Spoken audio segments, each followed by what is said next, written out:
Hello dear students, good morning, नमस्कार, राधे राधे। आप सबका स्वागत है एक बार फिर डीपीएस की ऑनलाइन क्लास में। मैं आशा करता हूँ आपसे जिस प्रकार से डेली आपको पढ़ाया जाता है आपकी मोबाइल में, वो आपको बहुत अच्छे ढंग से समझ में आ रहा होगा। और ऐसी आशा है मुझे आपसे कि आप अपनी पढ़ाई का आनंद भी आप लेते होंगे। मैंने आपको चैप्टर फर्स्ट पढ़ाना शुरू किया था और पूरा चैप्टर कंप्लीट करवा दिया। कल वाली क्लास में मैंने आपको कुछ क्वेश्चंस भी करवाए थे, यानी ए क्वेश्चन करवा हो गया है, बी हो गया एंड सी हो गया। अब हम बात करेंगे क्वेश्चन नंबर जो डी पर है वो वाले क्वेश्चन, उसके बाद में जो शॉर्ट टाइप के आंसर है वो वाले क्वेश्चन आंसर, फिर जो लॉन्ग टाइप्स के है वो क्वेश्चन आंसर्स, इन सब की हम बात करेंगे। तो एक बार फिर आ जाइए सभी पढ़ाई करने के लिए। अपने पास में पेंसिल या कैसा कहूँ तो नोटबुक और पेन के साथ में एक बार फिर बैठ जाइए पढ़ाई करने के लिए, क्योंकि आपके सर आपको अब पढ़ाने के लिए आ गए हैं। इसीलिए आप लापरवाही नहीं करें और साथ साथ के अंदर आप अपना काम करते रहें। इस प्रकार से मैं अगर बात करूं तो हमने कल पेज संख्या 13 वहां पर के जो क्वेश्चन थे ए, बी और सी, इसमें ओरल क्वेश्चंस थे and multiple choice questions and fill in the blanks. ये तीनों क्वेश्चंस मैं कहूँ तो हमने कंप्लीट कर लिए। आज मैं अगर बात करता हूँ तो वो क्वेश्चन नंबर हम करेंगे पेज नंबर 14 पर, और सबसे फर्स्ट वाला क्वेश्चन 14 पर, और वो क्वेश्चन है क्वेश्चन डी, और वो है स्टेट ट्रू और फॉल्स। मैं अगर यहाँ लिख देता हूँ, देखो क्वेश्चन डी, और डी वाला क्वेश्चन क्या है, वो है राइट टी फॉर ट्रू, ऐसे लिखो, या ट्रू और false against each statement. Right true और फॉल्स AGAINST अगेंस्ट ईच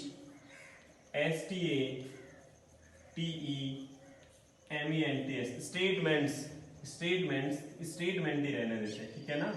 हाँ, राइट मीन्स लिखो ट्रू, ट्रू का मीन्स होता है सत्य और फॉल्स का मीन्स होता है असत्य। ट्रू का मीन्स आपको मालूम है, लिखने की आवश्यकता नहीं है। ट्रू या फिर फॉल्स यानी सत्य या असत्य। अंगेस्ट यानी होता है उस सामने या उसके खिलाफ, यानी सामने, ईच यानी प्रत्येक, स्टेटमेंट यानी कथन, तो प्रत्येक कथन के सामने सत्य या असत्य लिखना है आपको। अब बात करते हैं डी के अंदर क्वेश्चन नंबर 1। ये 1 क्वेश्चन, और फर्स्ट क्वेश्चन है honey is a plant product. Honey होता शहद, इज ए प्लांट प्रोडक्ट, और प्लांट प्रोडक्ट होता है कि पौधे का उत्पाद। पौधे का उत्पाद बोले तो पादप उत्पाद है क्या। आप सबको पता है हनी किसे बनता है, शहद किसे बनता है।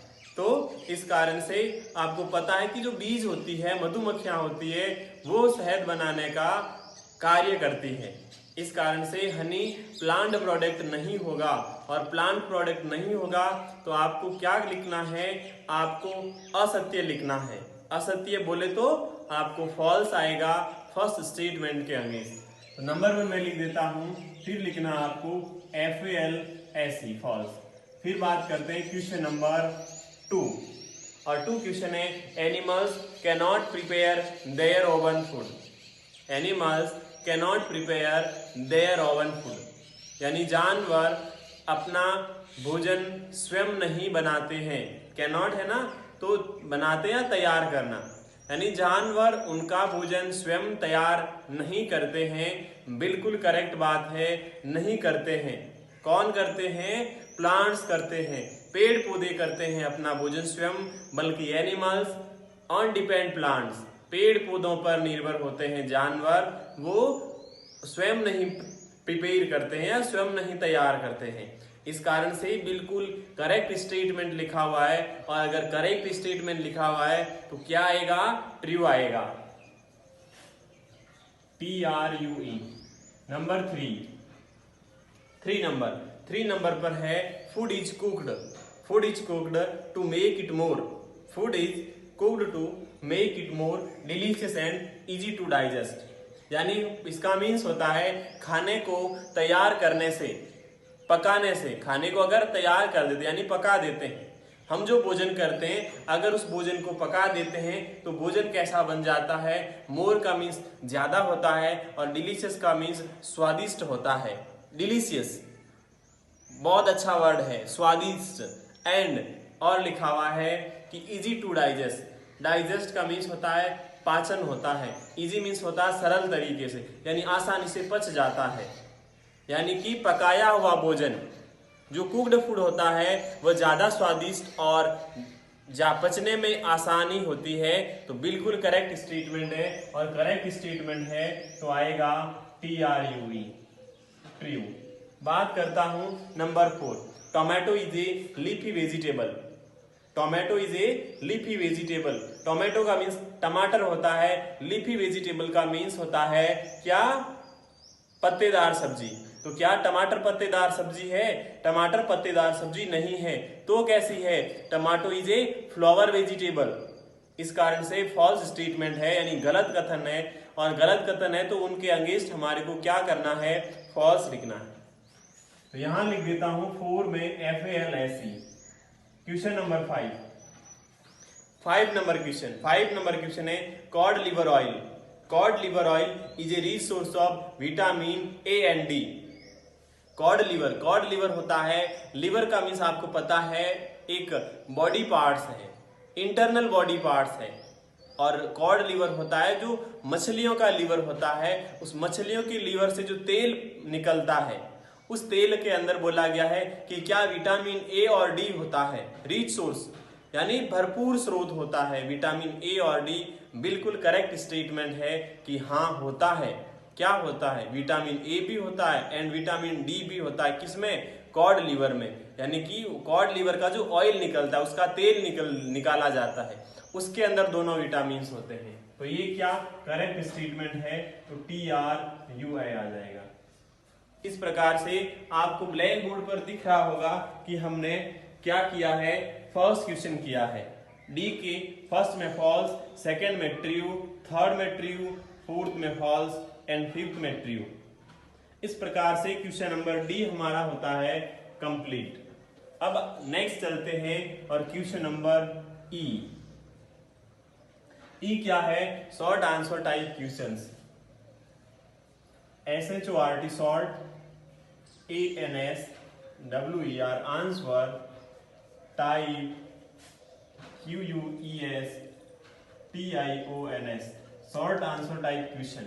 क्वेश्चन नंबर 1, देखना सुनना इधर मेरी बात।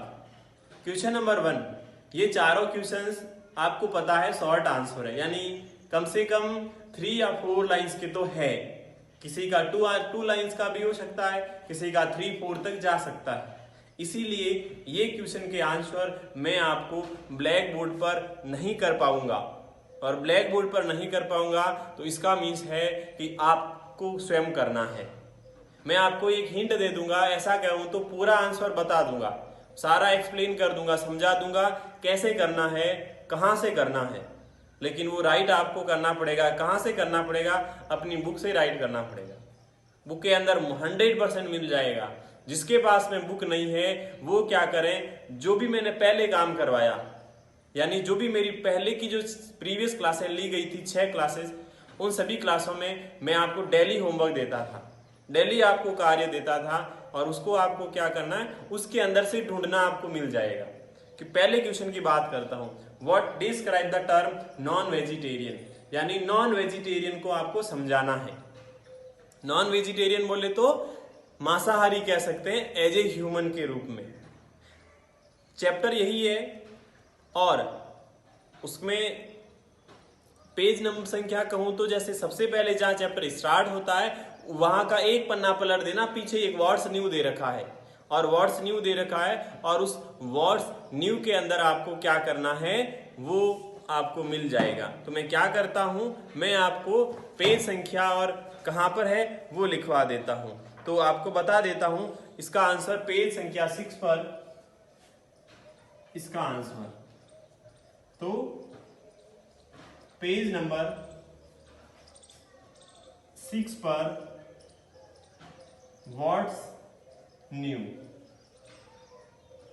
व्हाट्स न्यू में भी वेजिटेरियन को भी समझाया गया है और नॉन वेजिटेरियन को भी समझाया गया है। तो आपको सिर्फ नॉन वेजिटेरियन वाला लिखना है। क्या?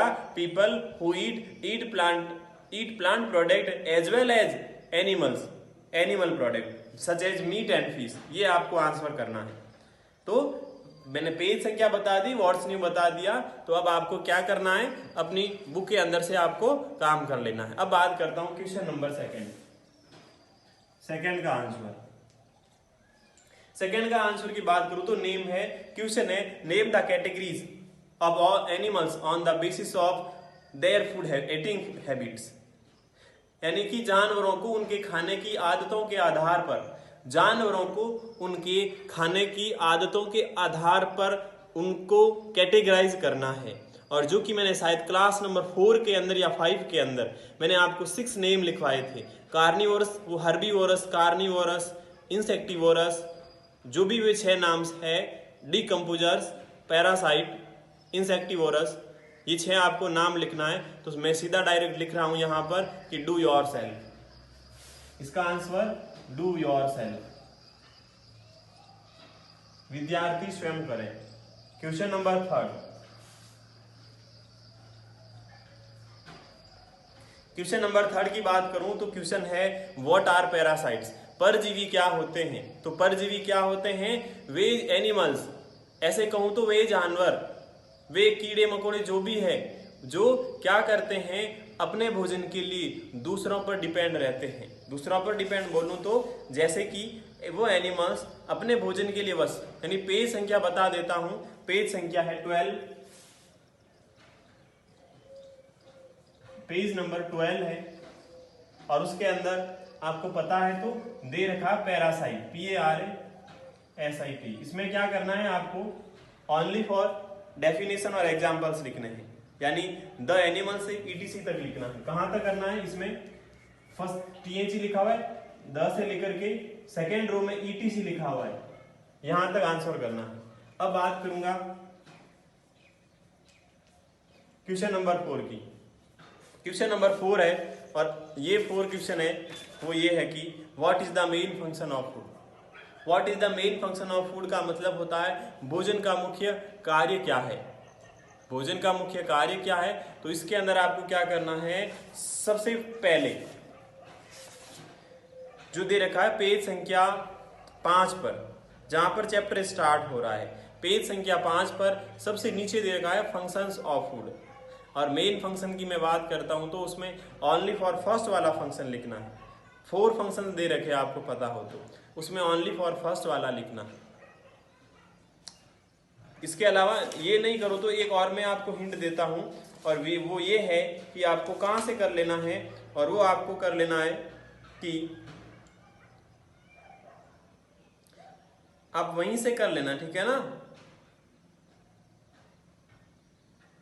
हाँ, फर्स्ट वाला कर लेना, बस जो मैंने बताया ना, फर्स्ट वाला कर लेना।